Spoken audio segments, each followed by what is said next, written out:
This topic was not easy to cover because there's a lot to talk about. A lot of people, events, documents, legalities, everything. Because of this, it's been a hassle for me to even speak for a while because I want to tear my hair out, just trying to keep track of everything. So I figured I'd start over again because I was trying to put this out months and months ago, but I ended up giving up for a while because I needed a goddamn break. Today's subject is one I can't gloss over the details on given how fragile it is, and that's about the main developer of the game Your Boyfriend, including some others. Your Boyfriend is an edgy visual novel game developed by Melissa King, also known as Inverted Mind Inc., or by her main online alias, Fuboo. The game revolves around this psychotic golf ball man, and one look at the game will tell you that it's yet another fandom farm for teenagers with no taste. But we're not here to talk about your questionable interest in a creepy golf ball man. We're here to talk about the lead developer and others as well.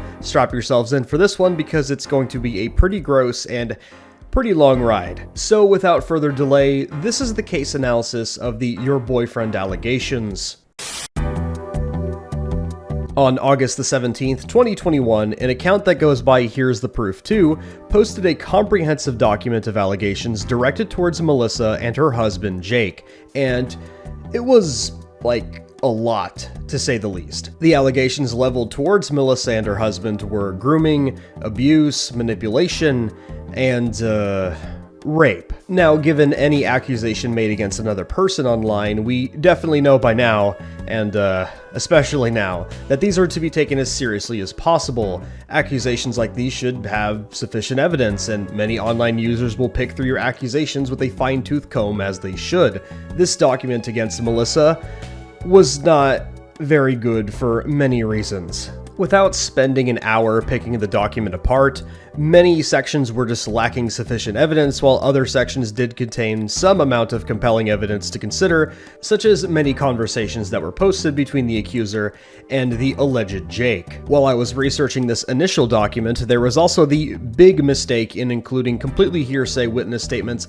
that had no decisive evidence to back them up. To say the least, this document was not well received, and because of this, the allegations were not taken very seriously at first. Now, I can't exactly blame people for turning the document down. The moment you have numerous sections filled with, well, just trust me bro, plenty of people are just not going to believe you, as they reasonably should. Now, despite all of this, there was still some stuff in the document to consider, but it just did not go over well at all. Now, how did Melissa respond? On the exact same day that the first document came out, Melissa responded. She immediately dismissed the allegations as false and called them ugly rumors that came from one toxic individual. Melissa also posted that she found out about this from another person who was apparently harassed by those who sided with the accuser.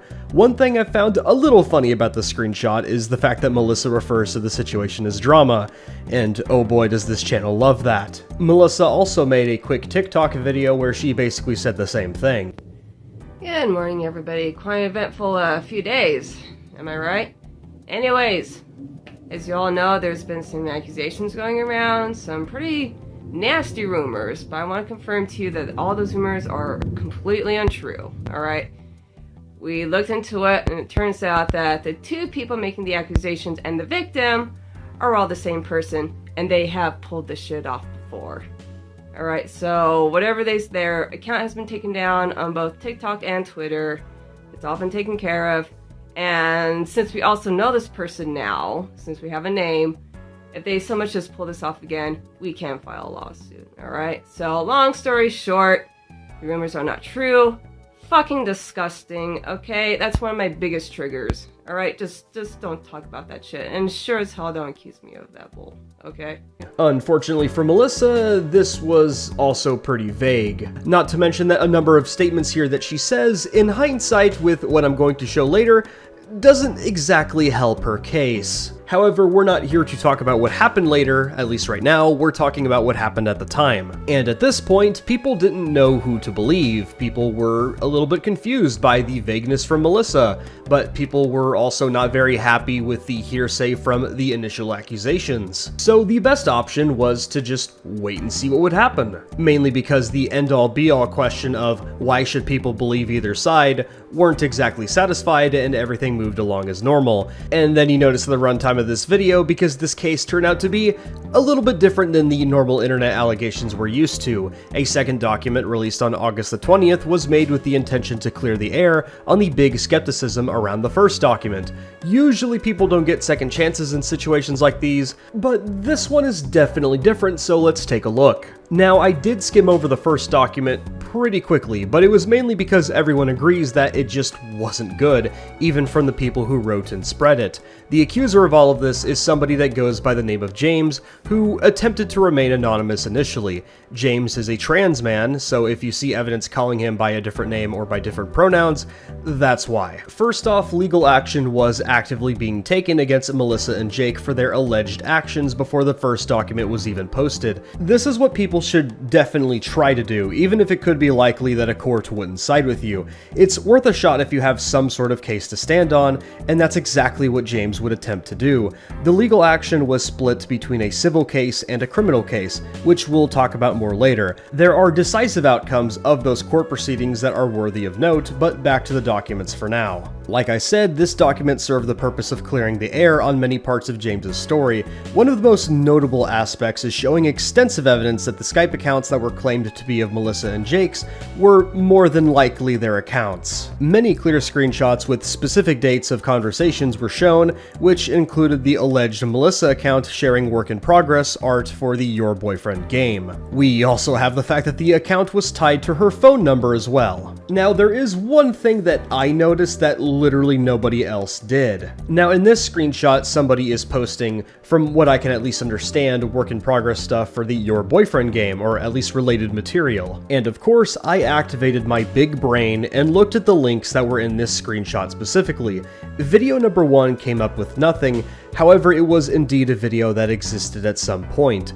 Video 2, however, came up with a smoking gun that no one thought to look for, but I did. So this video that I managed to find was an unlisted work-in-progress video. This video was a showcase of showing the people who were working on the Your Boyfriend game project, using plenty of assets that were used on the Black Shepherd Games YouTube channel, which Melissa actively participated in. Yes, this was a pretty big piece of evidence that was in plain sight that, again, nobody seemed to notice. So to answer the question, is this James in the chat? Is James like actively participating in this chat? Was James there? Let's bring up some more evidence first. James would also provide many pictures of drawings that Melissa gave to James, some of which were even claimed to have been sent to him in the mail from Melissa herself.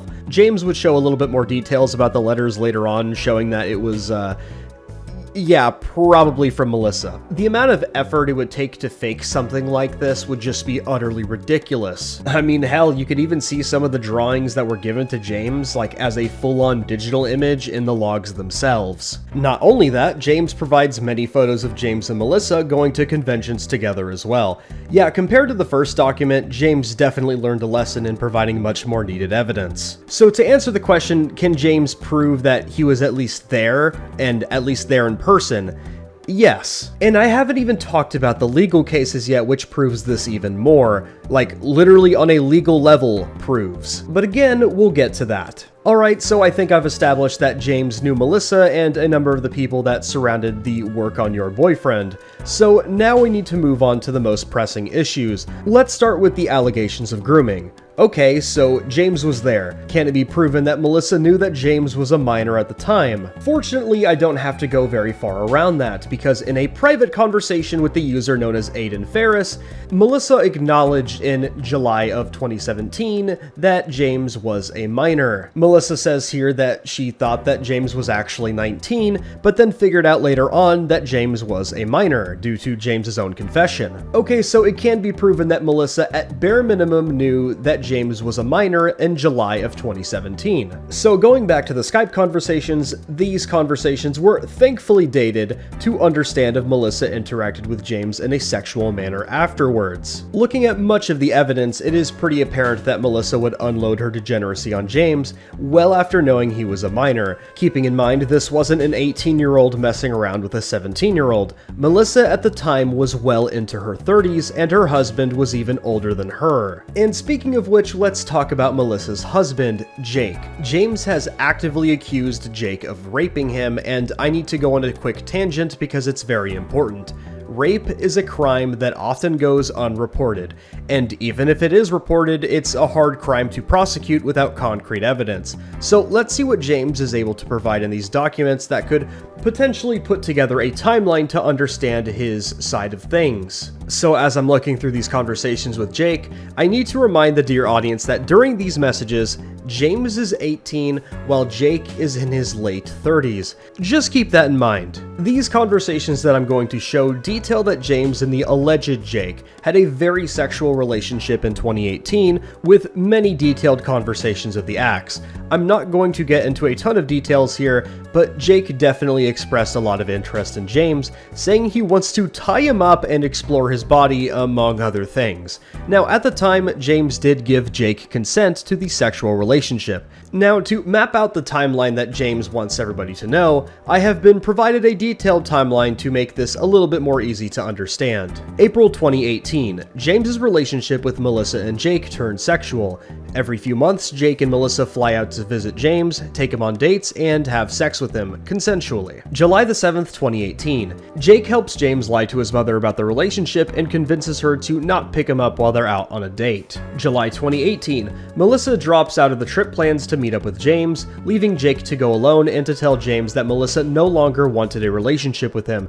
Jake gives James a promise ring and allegedly tells him that he would run away from his family in favor of him. July 2018, James continues his relationship with Jake while Melissa remains his close friend. September 2018, James moves in with Jake and Melissa after he was kicked out, living in their basement in the room next to their oldest daughter and paying $200 a month for rent. Now, after this point, the relationship begins to turn into sexual abuse. James alleges that Jake would throw numerous tantrums where James would have to lie about his period, fake his orgasms to make Jake stop, and even showering. James was constantly vomiting due to the amount of stress that his body was being put through during the abuse. To continue on with the timeline, December 28th, 2019, Jake lashes out at James for refusing to have sex with him. There is also a short exchange of Skype messages on this day clearly showing something happened, with Jake saying we'll talk later. December 29th, 2019, Jake sends James a Skype message apologizing for the fight and love bombs James into forgiving him. This love bombing apology does have evidence for it, reading, "Angel, I'm so sorry about last night. I was hurt and upset, but most of all, I was really stupid. You're a wonderful girlfriend, and I'm still in awe of you to this day. You're beautiful and funny, caring, and just a wonderful person. I love you very much and want to be with you until the day I die. From exploring the streets of Japan to simple cuddles on the couch, I want it all. I got scared a bit too. I was scared that I was losing one of the greatest things in my life, that these were early signs that you were losing an interest in me, and I wouldn't get a chance to show you how much you mean to me over time. I want you to talk to me, love, honest and truthfully without worry. I love that we can. I love you more than the stars in the sky. I want to be a part of your life till the end of time." Yeah, I'm gonna stop reading that now. December the 31st, 2019, Jake and Melissa throw a New Year's Eve party where James became intoxicated. Jake pulls James downstairs and proceeds to rape him while he was drunk. After witnessing the rape, a witness known as Harley sits James down after the party and tells him that he is being abused and raped through coercion and physical force. James now realizes that his relationship with Jake is abusive. March 24th, 2020, James cuts his hair and Jake throws a fit. Saying that he still wanted to be attracted to James, James began to start transitioning at this point to a man, already being out of the closet as trans, but Jake continued to misgender him and try to make him wear more feminine clothes. April 2020, James is refusing to have sex with Jake, to which Jake becomes pretty angry with him. James will eventually break up with Jake on this month. September the 28th, 2020, James goes completely no contact with Jake and Melissa. Later that week, he picked up his things from their house and never spoke to them again. July 16th, 2021, James was actively seeking legal counsel. And not too long after, James posts the first document talking about Melissa and her husband on the 17th of August, as told previously. So the big question, did Melissa and Jake groom James? Well, I'm not going to answer that, for reasons that we're going to get into later. It'll be pretty obvious why I won't give an answer. Now, I was very much intrigued by this Harley individual who was named as a witness to the crime. Harley would be integral to the legal cases we have yet to talk about later in this video, so because of this, I managed to talk to Harley and myself to get a much needed interview. Here is that interview. So, I think I need to get this established. Was this at a party, or like what? Where did this take place? The assault? Yes. It was a New Year's party. I had been invited to come hang out, so James came and picked me up because at the time I didn't have a vehicle of my own, and I came down to Jake and Melissa's house. Oh, so this was at their house. Yeah, the assault happened at their house on a New Year's party. That is also the same party in which, despite the fact that James and I were both underage, Jake gave us alcohol. I see. Okay. Yeah. Yeah, I'm just... Okay. Okay, could you describe the lead up to the assault? Yes. So we had gotten there in the what's the word? In the not energy. My brain's not working, but we wanted to celebrate. So Jake had given us both it was champagne, so it wasn't like the worst alcohol to be given. But yeah, we were celebrating and everything. James got pretty plastered with the alcohol that he was continuously being fed. I need to inquire about the actual assault itself, what you at least witnessed or heard. So we were both sitting on the couch in the living room. The kids were there as well. That's a very important thing to mention. The kids were there as well, and Jake walked up to James and was like, "Hey, let's go downstairs, have some fun." I don't remember his exact verbiage, so don't quote me on that.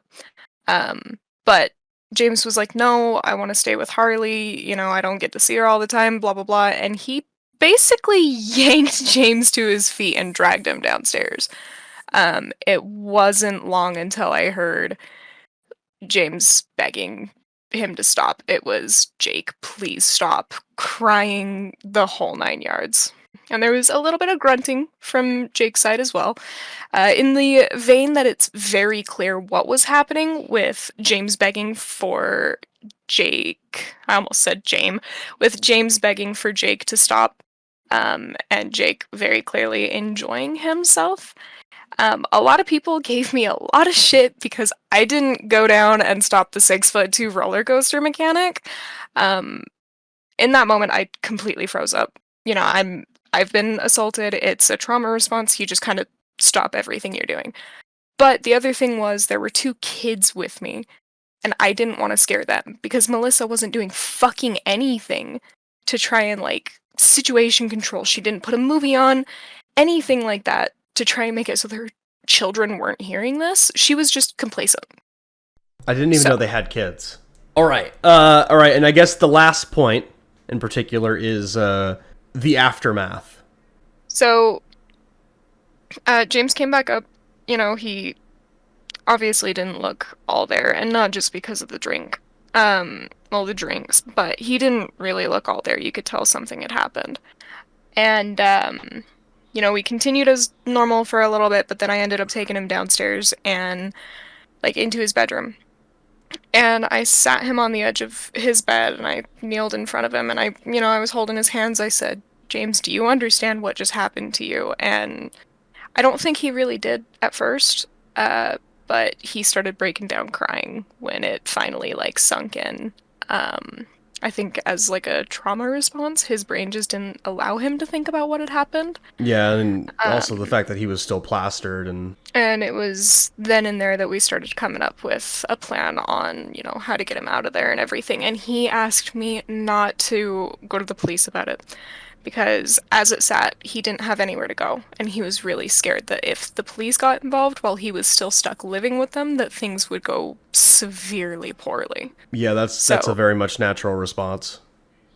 And that's why, nothing came of it instantly. He needed to get out where he would be safe. There was no use in going to the police when he was stuck living under their roof and potentially facing repercussions, because that's the thing. Who's to say Jake wouldn't have done worse if the police got involved while James was stuck living with him? Very much true. So, we made a plan, and yeah, the rest is history. You've seen how it went. Yeah. Personally, I have tried my best to move on. This only comes up when people bring it up. I'm living my life, and I'm tired of feeling like I have to be scared every time I leave my house, because there were pictures taken of me while I was driving around town running errands that were getting posted in the height of the case being talked about on Twitter. That's not okay. What? And yeah, I was on top of it and got them all taken down pretty quickly. I also got doxxed. Like, I'm talking full legal name, address, phone number, email, everything. I got that one taken down pretty quickly as well, but, I'm just personally tired of living in fear.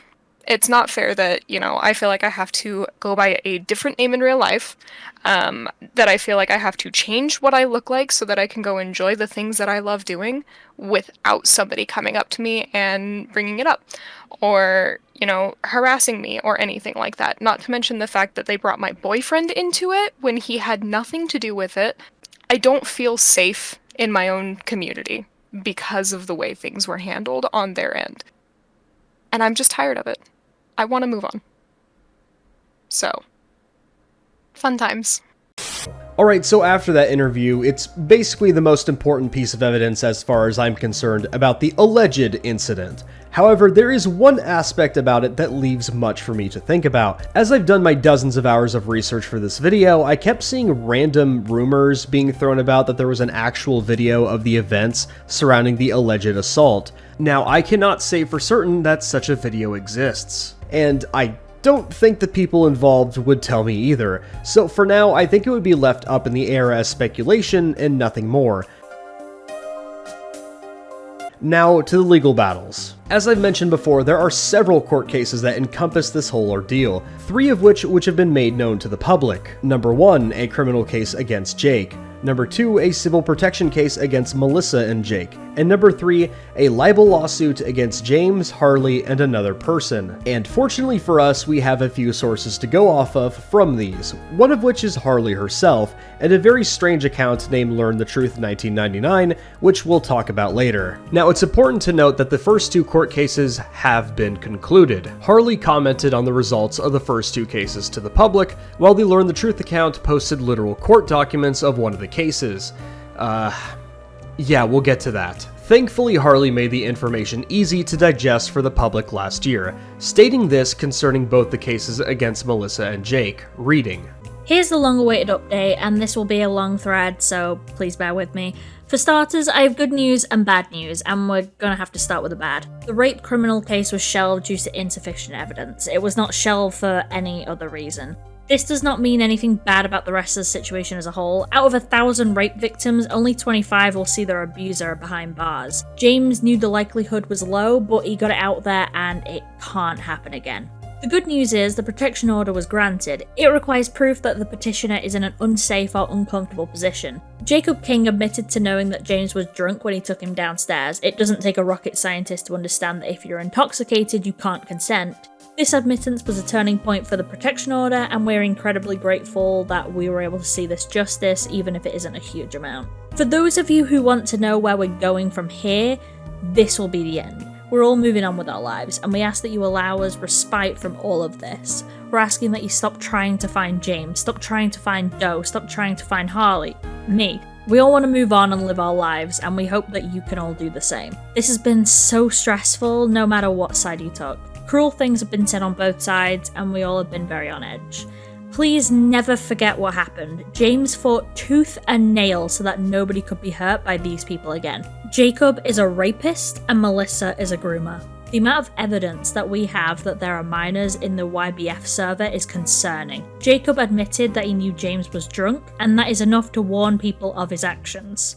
In the past, we've learned that our internet idols aren't what they seem, and I hope everybody walks away from this with a lesson. To anyone who will continue to campaign for Jake and Melissa's innocence, I ask that you stop with the searching, leave us be. Stop posting our information online, stop watching us, we're all moving on and you will not find any more information about this case anywhere you can find us. We have suffered greatly already and we want to feel safe in our homes, in our discords, in our communities. A rape occurred and it was admitted and proven in a court of law. There is nothing left to do aside from move on. The post will be staying up on @Here'sYourProof2 on my own account and any others. This has been a long fight and it's time to rest. I wish you all the best. Harley, signing off. Now, the biggest thing to note is Jake's admittance to knowing that James was drunk that day, and this fact was accepted by the court. The court saw this as sufficient proof that the petitioner was in an unsafe position at the time, therefore granting the protection order to James. Now, of course, knowing this fact, it's rather unfortunate that the actual criminal case was shelved, but the circumstances surrounding this case is pretty common. Most instances of rape/sexual assault just go unreported, and if they are, the perpetrators are rarely convicted because the standard for evidence has to be beyond a shadow of a doubt that the action occurred. Keeping in mind, it should be this way to not falsely convict someone of a crime they did not commit, but when you have a particular case where such a crucial aspect was admitted by the defendant, it's just one of those things that leaves you disappointed. I can't say exactly why I'm disappointed, you can only guess my thoughts. So as of right now, Jacob King is seen as innocent by a court of law when talking about the alleged crime, and I can't say otherwise. However, he sure as hell shot himself in the foot with such a crucial admittance in the second case. Alright, now to the libel lawsuit. This is a current ongoing lawsuit that I can't really say much on other than the surface level details. Jake and Melissa are currently suing James, Harley, and another individual under the grounds of slander, libel, and defamation in the courts of Utah. Now, to those of you who like reading about court cases, it's notoriously difficult to prove libel in a court of law. You have to objectively prove that the defendant is maliciously lying about whatever the plaintiff is raising concerns about. Now, considering what's already happened in the aforementioned civil protection order being granted on James's behalf, you could make a guess on how this will turn out. As this is an ongoing case, I can't say much else about it until it concludes, which is going to take a hot minute. These legal battles do take time. To the perspective of those who are sympathetic to James's cause, this is definitely seen as a blatant intimidation tactic to scare James and Harley into silence. This is a common tactic to those who use the court system to their advantage, but again, considering what's already happened in the previous case, I think James might have an ace up his sleeve here. We'll see what happens, and I will certainly update all of you when this case concludes. Alright, so remember that Learn the Truth account that I mentioned?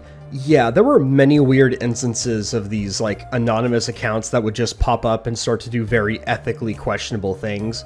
These accounts would have the habit of posting very private information that pretty much no one would have unless you're close to somebody who was heavily associated with the whole case. I'll go ahead and give a few examples. Luke is a Liar. Luke is a Liar was an account that was created a week before the court trials. This account frequently went on to drop personal details of James, such as his dead name, chosen name, and even the places that he worked at. 6966. A now defunct account that was spreading misinformation on the case. When a person known as the Fandom Doe called them out, 6966 just opted to post images of Doe in full cosplay and mention her association with James, which is, kinda weird. Learn the Truth 1999. Now, I mentioned another source when it came to certain court details being public, and that is a Tumblr account named Learn the Truth 1999, which popped out of nowhere and was eventually deleted. This account was very much in defense of Melissa, with wonderful posts such as this. The reason why I'm making this post is because someone is still out there to get Fuboo and doing everything they can to get others to harass them, and is still trying to get them cancelled that someone is suspected to be James. The advice is if you suspect somebody who happens to be one of James's friends or himself or any aunties that is doing something maliciously towards or around Fuboo, I recommend to record them, and if any of you do, you can send it to me if you want. The reason for it, well, I can't go into details in public. Let's just say they like to intimidate people. If you want to know the details, just let me know. Reminder, I do not condone any harassment or any threats against James and his friends. Now, for some reason, Learn the Truth in 1999 decided to think it was a great idea to post, court documents to one of the cases for everyone to see. Like, why would you do this? Like, it's such a weird thing to do. Okay, whatever. Now, like I said, this account was incredibly pro-Melissa and Jake, so for it to suddenly post legal documents like this out of the blue tells you that somebody who was in the know handed the person behind this account that information. Whether it was Melissa and Jake themselves or one of their diehard defenders, we'll never know. This account would soon disappear outright, but archives still exist. Again, I don't know why someone would just straight up post the court documents, but sure, I guess. But yeah, there was a bunch of instances of these accounts popping up doing pretty fucked up things in an effort to basically intimidate James and his supporters. They would derail nuanced discussion about the case, or just opting to dox and show private information that just comes off as malicious at worst. Alright, so where does that leave this case currently? Well, at this point, Melissa and Jake are still engaged in that libel lawsuit, but I cannot wait for the day they lose, because as long as the defendants hold their ground, a court would likely conclude that Melissa and Jake are full of shit, but again, we'll have to wait and see the outcome. So as of right now, not much has really happened since the date of Harley's last public post about the court results. However, it should be worthy of note of Harley's words concerning Melissa's community server. The Your Boyfriend fandom, much like any other fandom, is full of kids. That's as much as I'm going to say there. There have been recent posts out in the public warning people who engage in the Your Boyfriend community because of the events that I spoke about today. This has sparked some recent conversation, as well as my motivation to talk about this subject. So my parting words for this is stay clear the hell away from anything golf ball related, because I don't believe anyone should be anywhere near Melissa's community. Have a good day.